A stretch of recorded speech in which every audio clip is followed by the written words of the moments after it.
Well, we're excited to play Missouri. Excited we have an opportunity to play it here in our home stadium. And they're a hot team right now. They've won their last 2 games and have a really good offensive line. They run the stretch play as good as anybody out there. And Tyler Beatty is tearing it up. You know, he's not only their leading rusher, but leading pass receiver by a long ways. Defensively, Jeff Cote is a guy that we have to be aware of. Very, very good player. Byers is a really nice inside player. And then number 1, I think his name is Carlisle. Jalen Carlisle is a really good safety, makes a lot of plays. So they're coming in here, I'm sure, with a lot of confidence. And we're excited to have a big crowd here. I'm hearing estimates are between 65 and 70,000, and we certainly hope that's the case because they certainly, I believe, the crowd, Razorback Nation, helped us win the Mississippi State game. So we're encouraging everybody to have a whole lot of turkey and come out and help us win on Friday. With that, I'll visit with any questions you want. Coach, I think you said you jumped into practice yesterday, right? Mm-hmm. How was that coming off of, I mean, you had a game on Saturday and you jumped right into it on Sunday. How was the players, the mood and everything? Yeah, I tell you, in all honesty, Trey, we were surprised. The practice was outstanding. We're electing this week to go in spiders the entire week. That was not the case until yesterday's practice. I felt like we needed to thud, bang a little bit. Obviously, they, like I said, they run a really nice stretch play. That's their bread and butter, I think. They're good in the gap schemes too, but wanted to fit it up. But because of the speed of practice last night, I felt like we could get our work done and make sure that we heal up a little bit and make sure that we get our best players to Friday at 2:30. So to be honest with you, the kids surprised me of how ready they were to go out and practice. Speaking of healing up, Traylon Burks has obviously got banged up a couple times in the game. How's he feeling right now? Well, he practiced yesterday. He's not sore, but I believe he'll be fine.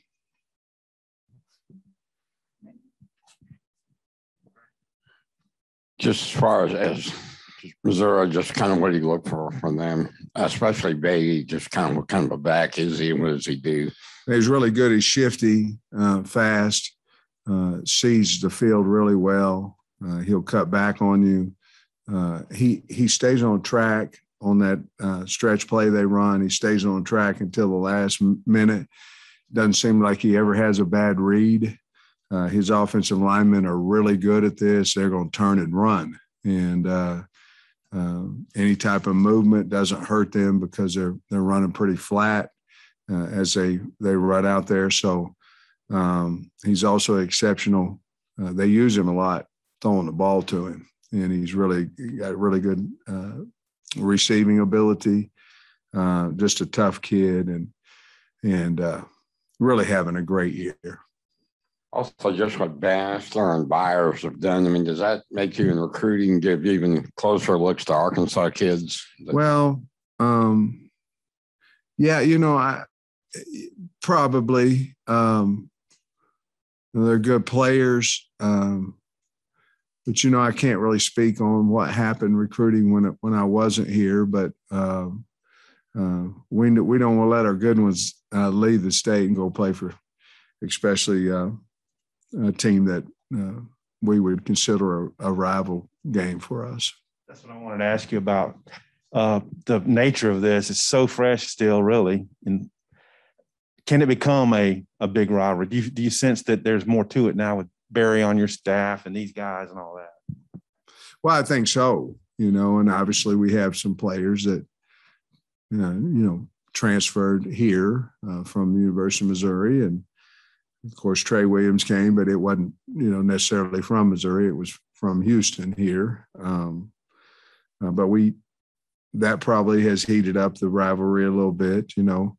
anytime you have a trophy game, I think it elevates the rivalry as well. But we should be, this should be it. We're close. The two schools are close, and we have a trophy to play for, and have a lot of respect for Missouri. But I like the fact that we're trying to get this to be a rivalry game.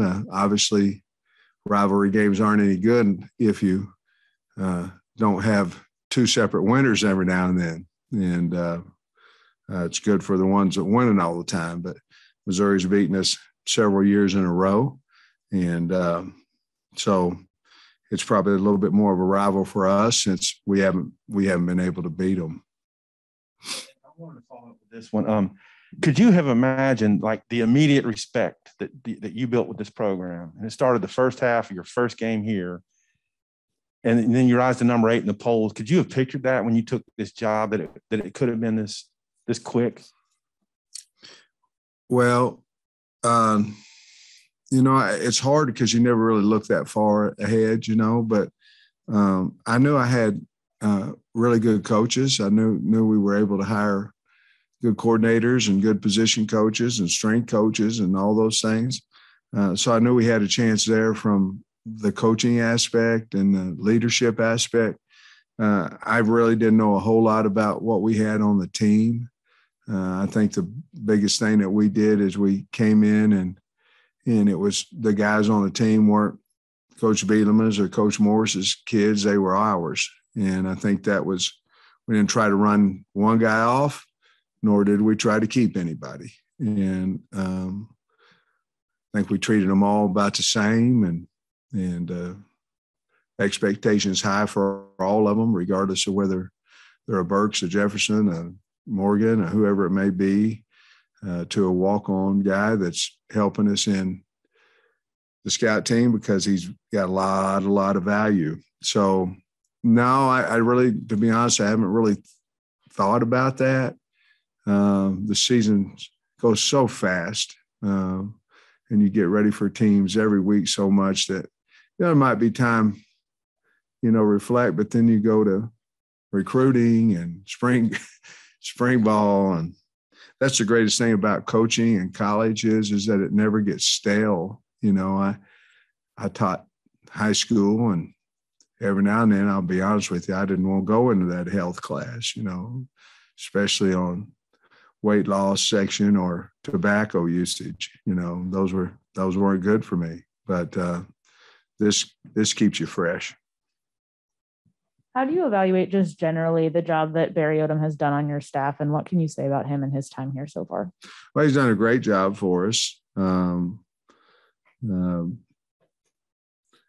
He's been a valuable asset to me and everybody else in the program. He's just a really good man and knows what he's doing, and I'm just really proud and happy that he's on our staff. Senior days are kind of tricky these days with super seniors and whatnot. Is there anybody that's walking that maybe we didn't expect to, or you got any idea how that's going to shake out? Well, I don't think so. I don't think there's anybody that Dalton Wagner's not going to be out there. So that would be maybe a sign. But I don't know if it really matters, to be honest with you, because, last year, all those guys walked out there last year and then came back. But I think Dalton is the one that I saw that he not refused, but what do you call it? When he said he didn't want to accept that. Dalton's a really cool guy, and he had told me he's going to come back, and I asked him maybe a week or two ago, he's went through finger surgery and all those different things. And he just said, Coach, I told you I was going to come back, and that's what I'm going to do. And so there's one. I don't know about the rest of them, and I'm sure I'll get asked about Burks and all that. And I haven't had the chance to sit down and talk to him about the information I have. And we'll see how that I will this week. And we'll see how that works out. How do you see recruiting visits and stuff for this one playing out? Because it's day after Thanksgiving, but it's 2:30 game. How do you think it's going to work out with having recruits up here for the last game? I think we're going to be fine there. We have several guys coming in. We don't have any officials this weekend, but we'll have a big weekend next week, the week after this, and the week after that. But I think we'll have, just as the crowd is going to be what we anticipate, a big number. I think we'll have a big number of kids. Obviously, some cases they're still playing, and in some cases they're Thanksgiving and not be able to come. But I think the numbers that we have projected to come are pretty high. Coach, I know Hudson Clark didn't make the trip this past weekend. What's his status? And is there anybody else maybe banged up that's going to be limited at all in practice this week? Well, I think the Spiders are going to help us a little bit, where we might limit some guys a little bit more if they were in shells or in full pads. That was another thing going into it. I really don't. To answer your question, Hudson practiced yesterday. He was in a green, but I think we'll be able to have him back. Other than that, I think we're beat up, banged up a little bit, which you're going to be when you make the run through Mississippi State and LSU and Alabama, but not to the point where I think it's going to really affect us. I don't think so. We didn't have anybody set out of practice, I guess. We had one that set out practice yesterday. And Dominique had been kind of the workhorse the last couple of weeks. And then I think this past week it was more evenly distributed at the running back spot. Was that something you planned going into that game? No, not at all. We got to a point to where Dominique had come out with banged up a little bit and he's still not, Rocket's still a little beat up and with an injury and Smitty came in. I thought he ran the ball hard and did some good things. And of course, I think AJ is a guy that, man, he had 2 runs against Alabama that he hadn't done before. In other words, he was in a pile of guys and got another couple yards. The 3rd and 1 on our back end copy, they cut it off because they thought he was done, and then he goes in there and gets another 2 yards and gets the first down. So if he can start doing that, he's going to be a really good player for us. If he can be, go get those hard yards. So I think he had 4 touches and they were all successful plays, if I'm correct there. So no, it just happened to be that we were a little beat up with a couple of guys, and it worked out a little bit different than what maybe we would have planned going into the game. Missouri couldn't stop the run there for a while. In the last 2 or 3 games, it seems like they've been pretty good against the run. What kind of adjustments did they make? Do you know? And then also the kicker. It's going to be a week where usually you guys, Kim Little, about kick most people, but their kicker's pretty good too. What do you think about him and just run stopping on defense for them? Well, I think he's really good. I think he made 5 maybe against us last year, and so I mean they got him a good one there. What was the question before? Oh, the run. They're moving more up front than over the last couple of weeks. They're bringing a lot of edge pressure, depending on what your formation is, where they're bringing it from. But to me, they've always played hard, but to me, it's just about the movement and depending on if you have a running quarterback or not, some things that they've taken advantage of, certainly on their defense. You guys were leading the country in runs of 10 or more yards going into last week. You're number 2 now. What does that stat say about maybe what your run game is about and the diversity of guys who've had 10-yard runs, Well, it probably says a little bit about the offensive line, that they're doing a good job. It says a lot, I think, about the misdirection and KJ holding people on the backside. I mean, if you look at the Alabama game, him and the tight end on the backside held two back on the back end. And so basically, if you're saying, hey, if we can hold these guys back here, it gives you a little bit bigger alleys, makes that Willie or Mike linebacker, depending on your formation, makes him have to run a little bit further. And then just the diversity of how Kendall calls his plays and whom he uses and things. So, once we get in a rhythm where,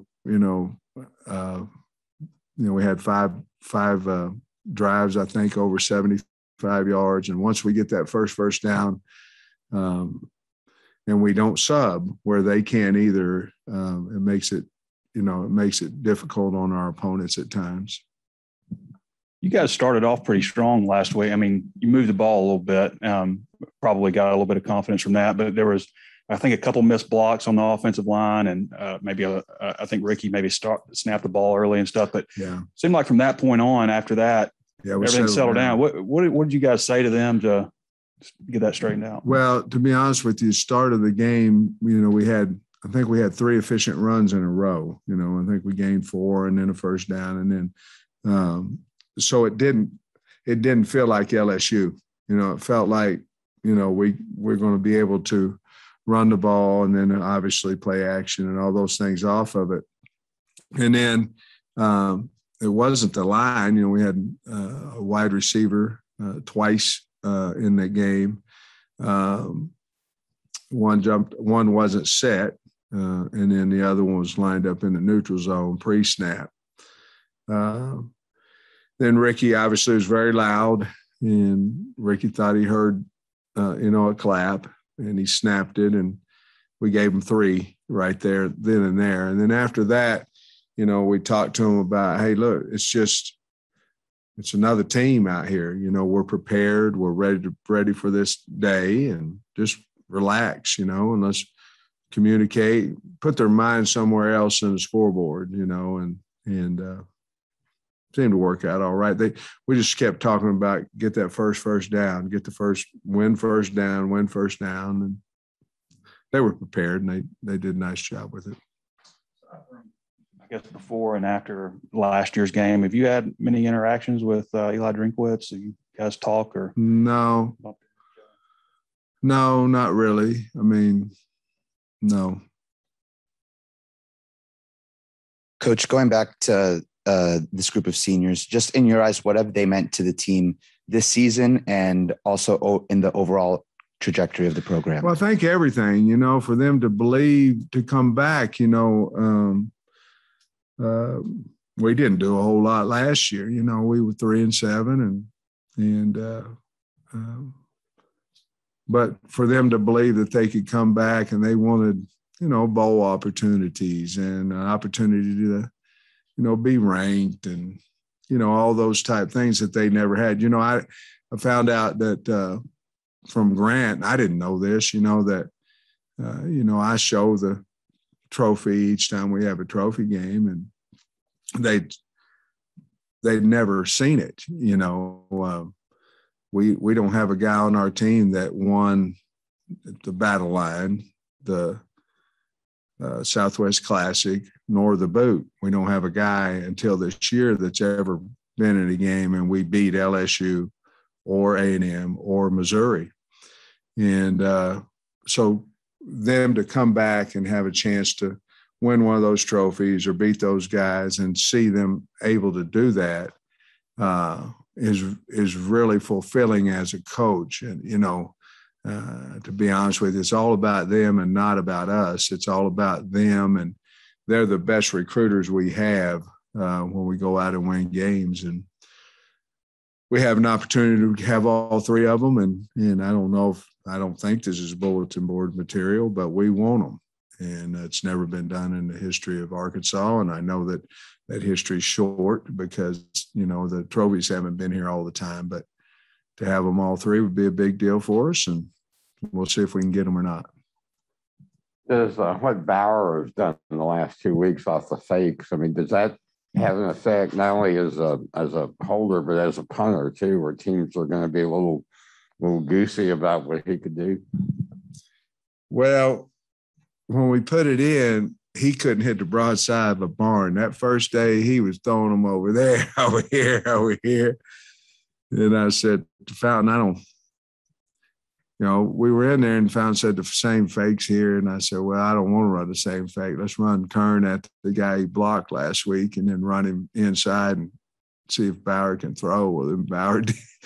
It was terrible. And so I'll give Fountain and Bauer credit, man. They went over there all week. They kept asking me if it's there, will you run it? I said, oh, yeah, I'll run it. But I ain't going to run it if you ain't going to, if you can't throw it. And but hadn't he been valuable, man? Did he have a game or what? I mean, he punted extremely well. Our gunners, TJ Hammond, those guys got down there. I mean, the hang time on one of them, we gained 50, netted 50, and TJ was standing right there, had the fair catch. It got it, punted us out 50 yards out of our own end zone, when, late in the game, I think when we were down 6 with about 8 minutes left in the game, and he punted it out there. Unfortunately, they scored, but, he got us off the goal line out there. I don't know if you heard, but on Saturday, Grant said he would not have come back if it weren't for you. And we can't poll every player that came back, but I get the general sense that a lot of them wouldn't have come back if not for you and the coaching staff. What do you think of, their point of view on why they came back? Well, I mean, we don't want to let them down. I mean, I think that's the biggest thing.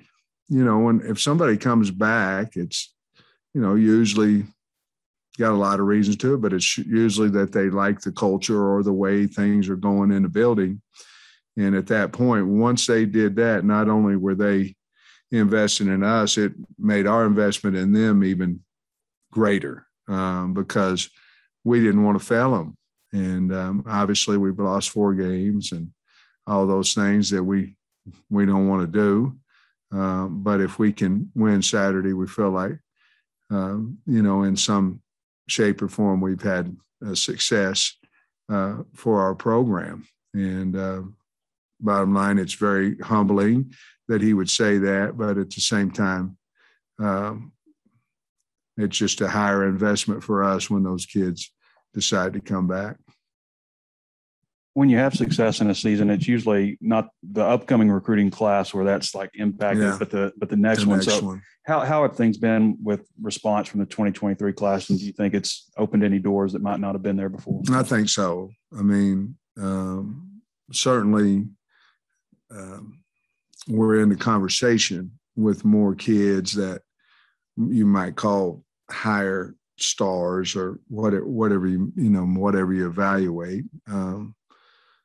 So it has helped us tremendously. I think especially, I know it nationally, we've been on TV a bunch, on national TV, but I think it's really helped us in the state of Texas and the bordering states. We had a good visit down in Louisiana with our coaches. And when we went there, had good visit in Alabama. I know they're not bordering, but when we went on the road, the Hogs pretty strong out there right now. It's helped us.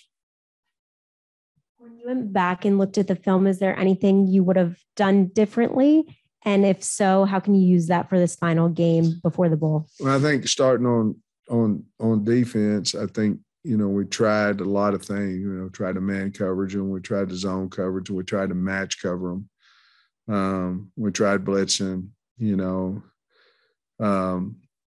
so obviously with the total of 42 points, the answer would be yes, we would try to do something else. I'm not positive, the guy, we were in cloud coverage and the guy run right by us, which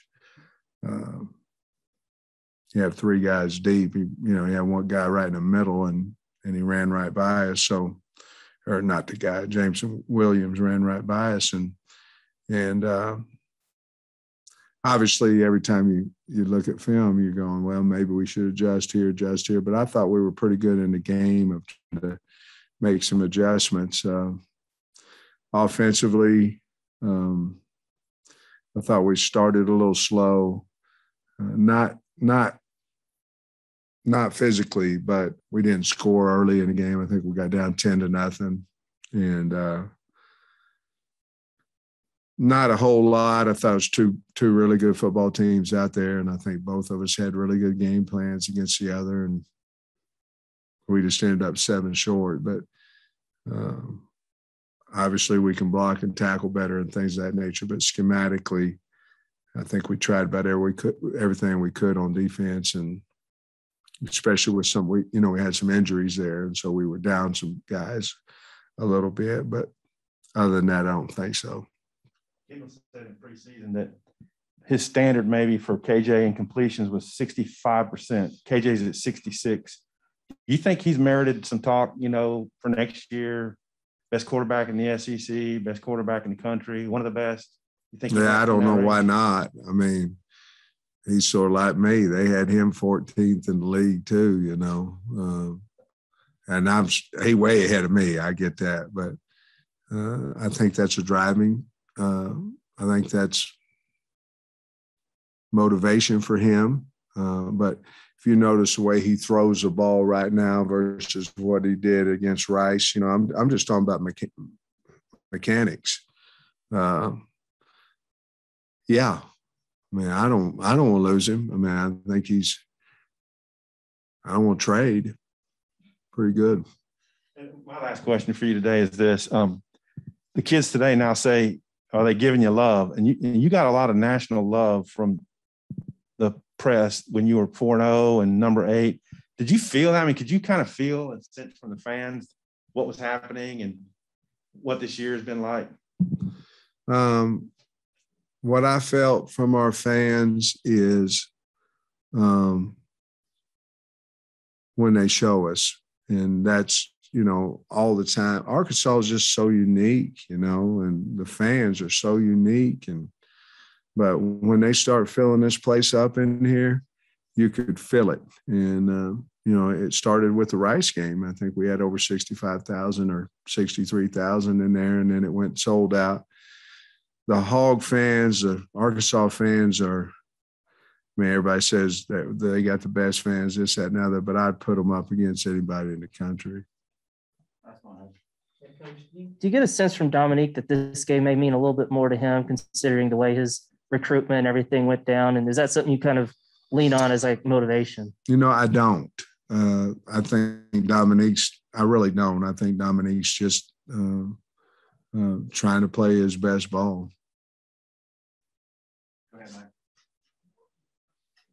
Take your time, Mike. We're meetings at 2:30. We're good. On that last drive, when it was 4th and 11 at the 35, and you were originally going to punt, and then you called timeout. Some fans have emailed me and claimed that you overruled Briles, that he wanted to punt, you didn't, and all that. Can you explain what went on there? You want to know the truth? Yeah. All right. This is the truth. We had played such a good game, and we are down on the 35, and we're 14 down. And I go, if we don't make it, they're going to score again. And there's a chance they can score again and beat us by 21. And that's not going to be the telltale. And in that time, when I sent the punt team out there versus the time that I called timeout, I said, I ain't giving these kids a chance to win. And if I do this, they're going to hold it against me, and I'm going to hold it against myself forever. No matter what the outcome is, we got to play to win. And that's exactly what happened.